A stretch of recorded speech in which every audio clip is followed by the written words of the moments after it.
Hey guys, it's Gladys. Right now, there are thousands of gallons of toxic chemicals flowing directly into our oceans and our drinking water.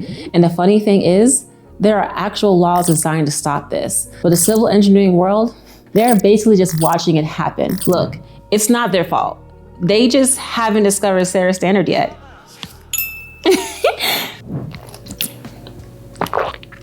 Let's engineer something.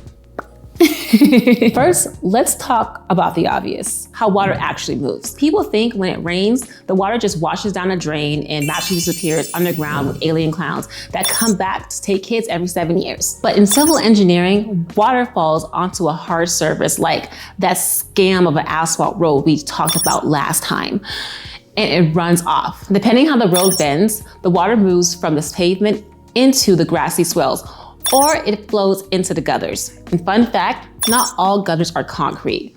Cities like Baltimore and DC actually have historic marble, brick, and granite ones. Listen, DC, she fancy, y'all. Real quick, let's explain the aquifer because she's a fan. In a previous video, I described how the water table in Florida is only 2 to 4 feet below the surface. That is the unconfined aquifer. Now, other places like DC and California, they have aquifers too, but they are much deeper. You have to dig 10 to 20 feet before hitting the unconfined layer. I'm sure you've heard people say that water table is high or groundwater is high, or if you do have a basement, having to have a sump pump because of the groundwater. In other places, that groundwater is seasonal, but it is consistent in Florida. Below that unconfined layer is a thick, dense barrier of solid clay or rock. And underneath that barrier is a confined aquifer, which is where the freshest water from your well actually comes from. And beneath that, salt water.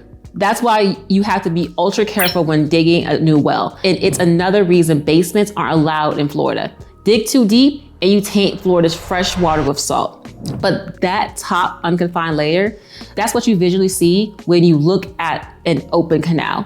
That is where all the trash, the poop, and the toxins end up. Yes, we have clay and soils to assist in naturally filtering it, but a lot of things like car oils, synthetic shampoos are not natural. And a massive amount we are dumping, we are low-key making the earth work overtime just because she loves us so much, she puts up with it. But that's just part of being a woman. But guys, even the Brita filter on your kitchen sink needs to be replaced once a year. Now back to the world of non-point source pollution, because as that rainwater travels across the cities, it acts like a giant liquid vacuum. It is picking up everything. I am talking about leaked car oils, volatile organic compounds, animal poop, and an absolute terrifying amount of random plastics. Shout out to my girl Sheila for telling me how evil plastics are. I haven't looked into it yet, but she's smart. She knows stuff.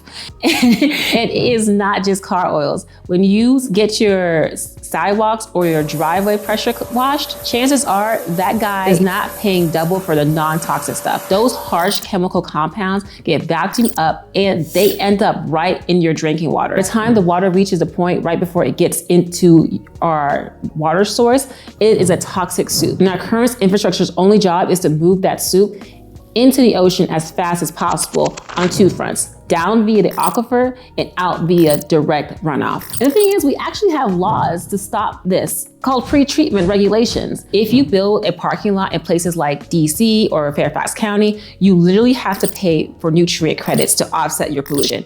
But in a lot of other places across the country, we are lagging way behind. A city wants that massive new warehouse to bring in jobs, and they are rushing so fast to get those permits approved that they accidentally let the developers bypass installing pre-treatment infrastructure. And here is the worst part. Regardless of whether it is an accident, once they let one massive warehouse bypass the rules, a new internal standard is set with those city reviewers. Suddenly, no one has to do it, just to be fair. Instead, they just dump it into the retention pond, let it sit there, and hope the dirt magically filters out the engine oil. Spoiler, it doesn't. That is exactly why we are seeing massive toxic algae blooms suffocating our coastlines, our lakes, our rivers, all across the country. And that leads to a huge nutrient imbalance in your well water. You heard about them blue babies?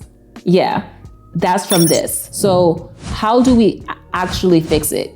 We stop using lazy ponds and we start using engineered systems in nature. We need subgrade infrastructure within the inlets, like nutrient separating baffle boxes paired with natural solutions like bioswales. Baffle boxes are a series of underground chambers to slow the water down, trap the floating trash, and absorb the toxins before the water ever hits the aquifer. Then the bioswales are deep-rooted native plants to naturally break down the unnatural pollutants. Unlike a basic grassy swale, the bioswale adds layers of engineered soil and specialized stones to assist all natural filtered before it gets into our drinking water and our girl Mother Earth. By using these, you can extract the nitrogen and phosphorus and reuse it in other forms instead of letting it become ocean poison. And the crazy part about these solutions, we get these bad boys maintained maybe once a year, like couples therapy. So mature. The government could pay $1 million to staff a dedicated public works crew to clean them out. In return, we save literally billions of dollars in overall infrastructure damage and environmental cleanup where the next hurricane hits. Our current storm system is like that weird guy that tries to cover up his stink with way too much cologne. Like, bro, take a bath. Who are you lying to? We all have ice. Shout out to Cardi B. This toxic soup isn't just a result of irresponsible development. It is also a result of irresponsible permitting. We can't keep hiding our toxic trash underground and spraying it with cologne. You will end up suffocating big girl Gaia. And then where are you gonna live? She pays the bills. Let's engineer a better foundation. Like, comment, subscribe, and let's keep engineering the real world. Bye.